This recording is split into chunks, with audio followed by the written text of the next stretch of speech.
We are here at the end of a CT at the conference here at the ANZ in Docklands, and I have the absolute pleasure to be here with Sean from XDC. How are you today, Sean? I'm very well, Pauline. How are you? I'm very well, thank you. So I had the absolute pleasure of moderating our panel today. For anyone who couldn't make our today's event, what would be the key message that you'd like to leave with them?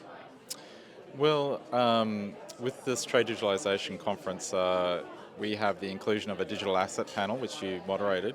And I think that was probably one of the biggest signs of progress, having an actual space, time today devoted to developments in those sorts of areas. Has just been a signpost, really, that we're no longer just talking about digital and cloud. We're talking about the unique attributes that a distributed ledger technology or immutable ledger certainly has for cross-border payments and aggregation and distribution of finance.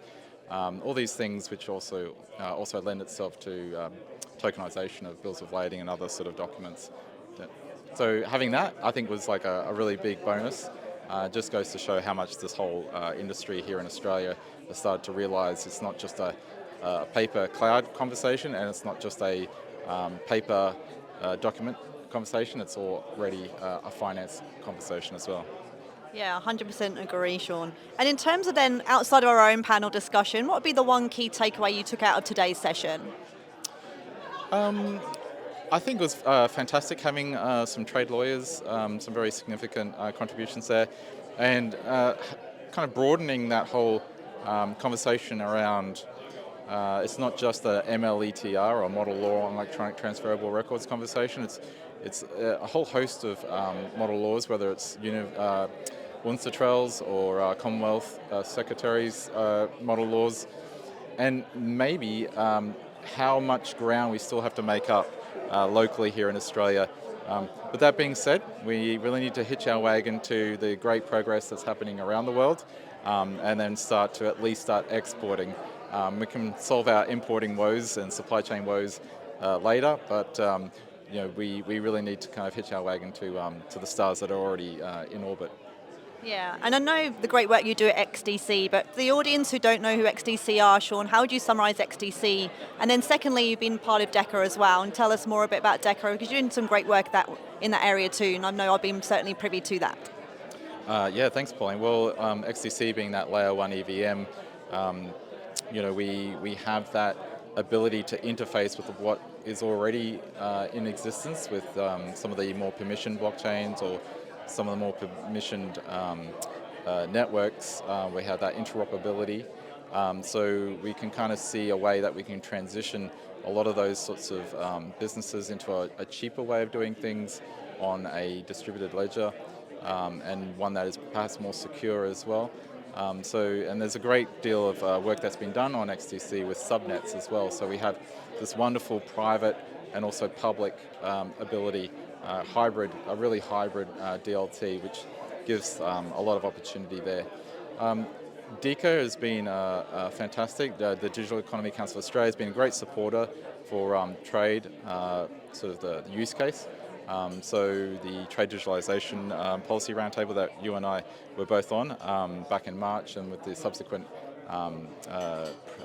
72-page document policy advisement that went to Canberra just recently, just really shows the amount of commitment and granular engagement that DECA is putting into trade and putting into a really fresh approach to a Web3 digital economy.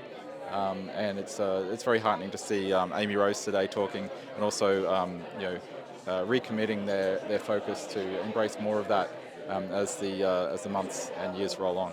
Yeah. Yeah, and thank you so much. And also, not to take away the fact that you are the major sponsor here at the event as well. So can we talk about, XDC and sponsoring, and why CT in particular? Well, with the Australian Centre of International Trade and Investment, they've obviously shown a very strong commitment to all the conversations related to the paper being moved, and also the finance and those such matters. We at XDC see Australia being in a tremendously important corridor with trade, which I think the world obviously understands. So it is a very strong commitment we have with the city. And also, so a sponsorship for these sorts of conferences is very much a high priority for us. Yeah, and it's just a very well run organisation. They pack a lot of punch for a small operating unit, and today was a great testament to their logistical organisational ability, and a lot of good important voices in the room and ears in the room as well. I 100% agree. And, we had so many different aspects covered off today, from compliance to regulatory to policy to digital trade and everything in between. It's been such a great experience around bringing everyone together, very much like the DECA policy that we're talking about, putting to Canberra and making some big changes in that area. In terms of then, what would you see like to do different for next year that you'd like to see that isn't here? Because I know you are the sponsor, but is there anything that you'd like to do in terms of, what could be different going forwards that you'd like to add? Well, it's funny you should mention that because I was thinking there could be a little bit more supply chain traceability, provenance focus next year. That'll go with my feedback. And we are seeing kind of the early signs of a real live digital export coming about. We had Simon here from Chain Docs. We have a great amount of supporters here with Cloud Tech Group as well here today, and AUDD Digital, stablecoin. So I would like to think that we can bring more and more of that conversation, maybe some really good news stories in that sort of first digital blockchain export.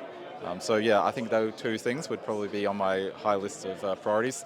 Some are in my control and some aren't, but I'd like to see, this time next year, we have some more evolving conversations to have, absolutely. Yeah, well, thank you so much for your involving conversation and continuing to spread the message and all the great work that you do here in Australia. Thank you so much for your time, Sean. Happy networking before we wrap up at the end of the day. It's been a long day, and I sincerely appreciate your time and energy today. Thank you. It's been my pleasure, Pauline, and thanks for your time today. Thank you.